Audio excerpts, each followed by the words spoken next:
Investment பண்ணி அதிக லாபம் சம்பாதிக்கணும் அப்படிங்கிற ஆசை உங்க எல்லாருக்குமே இருக்கும். பட் அதுக்கு மியூச்சுவல் ஃபண்ட்ஸ்ல இன்வெஸ்ட் பண்ணலாமா அல்லது டைரக்ட் ஸ்டாக்ஸ்ல இன்வெஸ்ட் பண்ணலாமா அப்படிங்கிற சந்தேகங்கள் உங்களுக்கு இருக்கும். இந்த ரெண்டுக்கும் என்ன வித்தியாசம், எது உங்களுக்கு சூட் ஆகும் அப்படிங்கறத நான் உங்களுக்கு சொல்றேன். ஸோ ஃபர்ஸ்ட், மியூச்சுவல் ஃபண்ட்னா என்ன அப்படின்னா, ஒரு ஃபண்ட் மேனேஜர் பல இன்வெஸ்டர் கிட்ட இருந்து ஃபண்டை கலெக்ட் பண்ணி அதை பாண்ட்ஸ்லயும் ஷேர்ஸ்லயும் அதர் செக்யூரிட்டிஸ்ல இன்வெஸ்ட் பண்ணுவாங்க. ஸோ அதுல நாமளும் ஒரு இன்வெஸ்டரா இருக்கலாம்.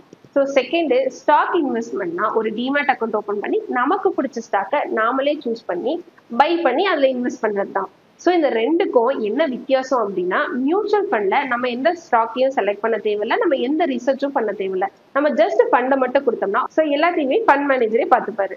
ஸோ டைரக்ட் ஸ்டாக்ஸ்னா நாமளே ரிசர்ச் பண்ணி இன்வெஸ்ட் பண்ற மாதிரி இருக்கும். ஸோ மார்க்கெட் டவுன்ல போச்சுன்னா அதுல லாஸ் ஆகிறதுக்கும் வாய்ப்புகள் இருக்கு.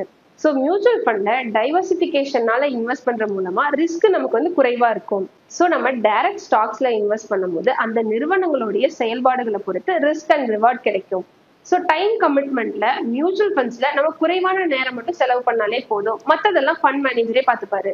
ஸோ நம்ம டைரக்ட் ஸ்டாக்ஸ்ல இன்வெஸ்ட் பண்ணும்போது நமக்கு அதிகமான நேரமும் தேவைப்படும் அண்ட் அதே சமயம் மார்க்கெட் நாலேஜும் நமக்கு நிறைய இருக்கணும். ஸோ இப்போ அடுத்து ப்ராஃபிட் பொட்டன்ஷியலுக்கு வருவோம். மியூச்சுவல் ஃபண்ட்ஸ்ல மிதமான பட் நிலையான ஒரு வருவாய் கிடைக்கும். பட் டைரக்ட் ஸ்டாக்ஸ்ல ப்ராஃபிட் கிடைச்சாலும் அதிகமா கிடைக்கும், பட் லாஸ் ஆகுறதும் அதிகமா ஆகும்.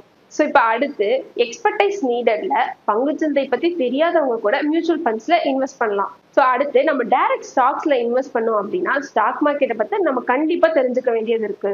ஸோ என்னோட ரெக்கமெண்டேஷன் என்ன அப்படின்னா, நீங்க மார்க்கெட்டுக்கு நியூ இன்வெஸ்டரா இருந்தீங்க அப்படின்னா உங்களுக்கு மியூச்சுவல் ஃபண்டே பெஸ்டான ஆப்ஷனா இருக்கும் அண்ட் அது சேஃபானதும் கூட. ஸோ உங்களுக்கு ஸ்டாக் மார்க்கெட்டை பத்தி நாலேஜ் இருக்கு அப்படின்னா டைரக்ட் ஸ்டாக்ஸ் உங்களுக்கு ஒரு நல்ல ஆப்ஷனா இருக்கும். மியூச்சுவல் ஃபண்டோட முக்கிய அம்சம் என்ன அப்படின்னா, ஃபண்ட் மேனேஜர் அதை மேனேஜ் பண்ணுவாரு. தென் நீங்க அதை சிறிய முதலீட்டுல இருந்து ஆரம்பிக்கலாம். எக்ஸாம்பிளுக்கு 500 rupees வந்து நீங்க அதை ஸ்டார்ட் பண்ணலாம். எல்லா தெளிவான முதலீடுமே ஃபண்ட் மேனேஜரே பண்ணுவாரு. ஸோ ஃபண்ட் மேனேஜர் டைவர்சிபிகேஷன் மெத்தட்ல இன்வெஸ்ட் பண்ணுவார். ஸோ இதனால உங்களுக்கு ஆபத்தும் குறைவா இருக்கும். ஸோ டைரக்ட் ஸ்டாக்ஸோட முக்கிய அம்சம் என்ன அப்படின்னா, முதலீடு வந்து உங்களோட கட்டுப்பாட்டுல இருக்கும். ஸோ டைரக்ட் ஸ்டாக்ஸ்ல அதிகமான லாபமும் கிடைக்கும், அதே சமயம் அதிக நஷ்டம் ஏற்படுறதுக்கான வாய்ப்புகளும் இருக்கு. பங்குச்சந்தையை பற்றி உங்களுக்கு அதிகமான நாலேஜ் தேவைப்படும். உங்களோட நேரத்தை ஸ்பெண்ட் பண்ணி ரிசர்ச் பண்ணி நீங்க இன்வெஸ்ட் பண்ண வேண்டியதா இருக்கும். ஸோ நான் கொடுத்த விளக்கத்துல இருந்து நீங்க எதுல இன்வெஸ்ட் பண்ணலாம் அப்படிங்கிற ஒரு கிளியர் ஐடியா உங்களுக்கு கிடைச்சிருக்கும். உங்களோட பணத்தை சேஃபா இன்வெஸ்ட் பண்ணுங்க. Invest wisely for a better future. Thank you.